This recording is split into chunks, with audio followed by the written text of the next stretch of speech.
Good morning, everyone. This is Oberlin Cemetery in Raleigh, North Carolina, very close to Cameron Village. It's literally a block and a half away. Cameron Village is an upscale shopping center known for its, being upscale. That's what it's known for. It's higher end department stores, grocery stores, restaurants. Oberlin community started as a freedman's community of freed slaves, as freedman means. They became tradesmen, they became craftsmen, they were extremely skilled workers, and this is where they buried their dead. Every single white flag that you see, like that one there in the middle of your screen, that is a marker that could be a gravesite. Some of these gravesites are marked only by field stones, as you see here. Simple field stones. Some are marked by more modern headstones. Some are concrete headstones. The majority of the headstones here are like this one here. They are severely damaged, probably beyond repair.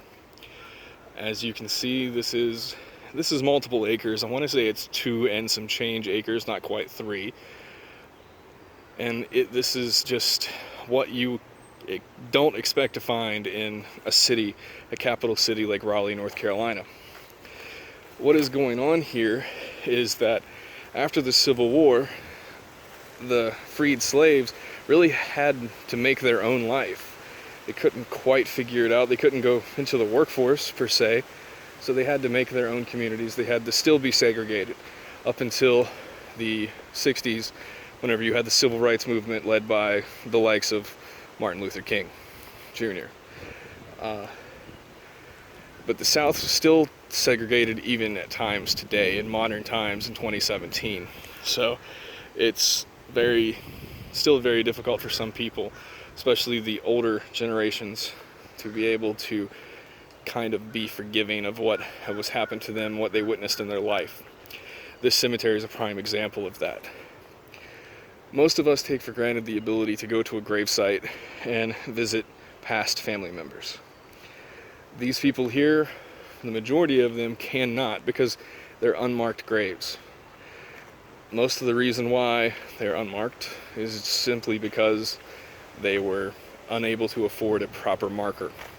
That's why you see field stones being used. You will find, let me see if I can find one real quick. I don't see one immediately. Are the simple little funeral home markers that they give you from the funeral home with the date. They're usually metal with a piece of glass or plastic and a piece of paper with typed text on it. Those are prominent here. The thing is they're made of a metal that rusts. So after quite a few years, they have disintegrated and rusted to the point to where you cannot read them. So they remain unmarked today. This is an interesting example here. You have 2 markers that are completely destroyed. I do not believe that they are the same marker, unless there is a section that is missing from here that I cannot see that would match up with the evenness of that break. One of the issues with this location, you're probably wondering why the city hasn't stepped in and taken over. Well, according to the city, this property was deeded to the families who own the specific lots. The plots, the family plots, the burial plots. So, city is not going to step in and take responsibility for something that is not theirs, is the way they see it. They don't want to spend the money. Granted, I don't know if this place could be kind of brought back, and successfully brought back, I should say, to kind of the prominence that it needs to be to respect the dead. The problem is and again the problem is monetary. No one wants to take the responsibility and it kind of it's sad because there is an organization called the Friends of Oberlin, but that is a volunteer only setting, and they can't quite come up with the money to do the repairs. They might come up with enough to do a repair on this headstone, but then how do you mark where these white flags are? How do you mark who that is? How can you say that you truly know who is in it? I mean, you have to be careful walking here, especially in this section, to not fall into a hole or trip into a hole that is a burial or possibly a burial, as this white flag shows here. There's a depression underneath. There are more depressions toward the back and the front that show a little bit better of that, more depression-esque. Here is a fencing that was up over a family plot that is no longer up. I mean, it's just beyond repair to fix the fence. I mean, right here you have the Dunstons. You have Walter and Virginia Dunston, 56 and 55. And I mean, that's a modern headstone that was taken care of. They have put extra dirt over it. You can see the mound of dirt that was put over Walter's burial to stop it from having a depression like the others. But like this right here, the leaves are in a depression. The wind blows them into a depression. There's the flag. Right here, more examples. I mean, you can just see across the indentations of where the burials are made. They're completely unmarked. I don't know if I have ever seen anything like this. I had read of how bad this is, but I never expected it to be this bad. Every little pile of leaves you see are depressions. Everywhere. All over. Here's a headstone. Flag. So it's completely and totally random. You don't know. I mean, there's no uniformity. J.E. Jackson, and that almost looks like it's a homemade headstone with an insert. I believe that was concrete carved at a monument place. Monument dealer, I should say. I mean, it just goes on, and this is hidden. I mean, you can see there is a paved parking lot. There are upscale apartments all along that end. There is a business at the entrance where my car is parked. This side there's a road on this side of it.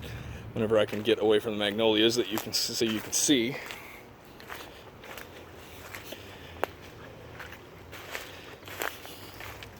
Well, here's primitive. Here's some primitive conservation techniques. It's a headstone that is wrapped in plastic to stop wind erosion. It's probably too far gone though, so hopefully I'm not going to take it out of the plastic, but hopefully that can be saved, possibly recarved. There are instances where you have this, like something like this with the chain link fence. That is a family plot that has been maintained to a degree. There are still just filled stones inside to mark, but there are depressions through the fence, as you can tell as well. I mean, everywhere I'm stepping, I'm taking a chance of stepping on a stone of some kind, a marker of some kind. It's everywhere. Let's see. Reverend P.T. Hall, born 1849, died 1915. That means he was probably born into slavery. Could you imagine that? Born into slavery and then being freed, only to have your legacy not tarnished, but forgotten. Due to money, families not having enough money, and the city not wanting to take the money that they do have and spend on this. Here is two broken examples. The pedestals are still there. They're leaning terribly, and the tops have fallen off, and no one has fixed them. But yes, you can see there's more apartments, more paved, And I kid you not, there are depressions and headstones and markers all the way to the fence line, all the way, up and down. I'm standing near the back, sorry for that. I'm standing near the back. Took you to the one side. And everywhere I go, there are white flags, there are headstones, there are markers, there are plots that are divided off into what you can tell are family plots. And I mean, this entire section is just covered. I have seen newer burials. One I saw in 2002, I believe it was. It was either one or two. I know there were a couple in 2000. So this may not be an active cemetery. It is classified as abandoned. Here we go. Look at these depressions. I mean, these depressions here are feet deep. Let me get around to the front.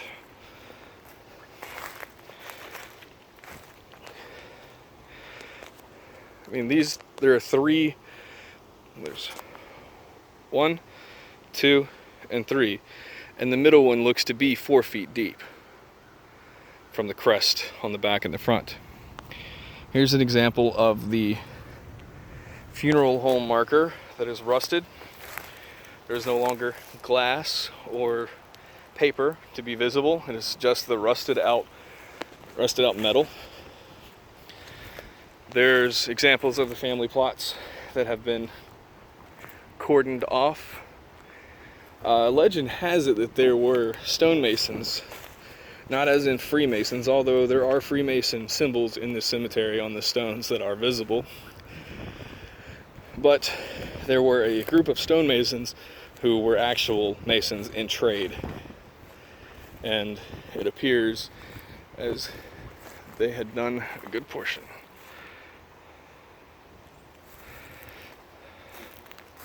More depressions all over. I mean, every step you take, you're taking a chance at stepping on a burial. It is not maintained at all. I would say not maintained very well, but not maintained at all. More deep depressions.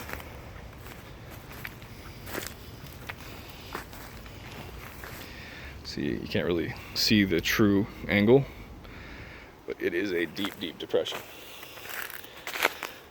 More examples of the stonemasons' work here in front.